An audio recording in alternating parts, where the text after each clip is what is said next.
Amaravati self sustainable project అక్కడ భూములు అమ్మేస్తే ఆ డబ్బులతోనే అమరావతి కట్టేయచ్చని చంద్రబాబు గారు గతంలో ప్రతిపక్ష నాయకుడు ఉన్నప్పుడు చెప్పేవాళ్ళు. ఇప్పుడు అధికారంలోకి వచ్చాక 43,000 కోట్ల అప్పులు పక్కన హడ్కో కావచ్చు, లేకపోతే ప్రపంచ బ్యాంక్ కావచ్చు, ఏషియా డెవలప్మెంట్ బ్యాంక్ నుంచి కానీ తీసుకుంటున్నారు. దాన్ని వైఎస్ఆర్ కాంగ్రెస్ పార్టీ తప్పుపడుతుంది.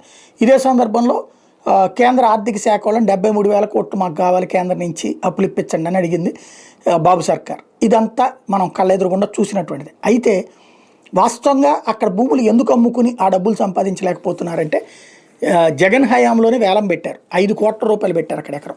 కొన్నోడు లేడు, ఒక్కడు వచ్చాడు, ఆడు కూడా జంపు కొనలా ఎవరు. 5 కోట్ల రూపాయలు పెట్టి 5.5 కోట్ల రూపాయలు. ఇప్పుడు 5.5 కోట్లకు అమ్ముదామంటే కొనకపోతే మార్కెట్ వాల్యూ డౌన్ అయిపోతుంది.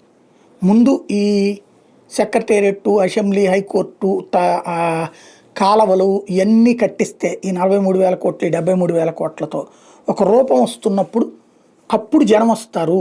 ఇది ప్రభుత్వ ఆలోచన.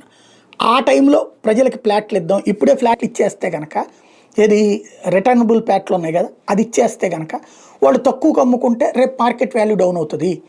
ఇప్పుడు ఇంకొక కొత్త కాన్సెప్ట్ తెర మీదకి తీసుకొచ్చారు. ఇది మనం చెప్పట్లేదు. ప్రైవేటు భరోసా భాగస్వామ్యంతో నివాస సముదాయాలంటూ లోకల్ సిటీ ఎడిషన్లో వేసుకొచ్చింది ఈనాడు. ప్రైవేట్ అక్కడంట రియల్ ఎస్టేట్ వాళ్ళకి భూములు ఇచ్చేస్తారట. వాళ్ళు ఇళ్ళు కట్టించి ప్రజలకు అమ్మేటట్టు, దాంతోపాటు ప్రభుత్వానికి కొంత భూమిని ఇచ్చేటట్టు, అంటే డెవలప్మెంట్ కింద ఇవ్వడం అనమాట.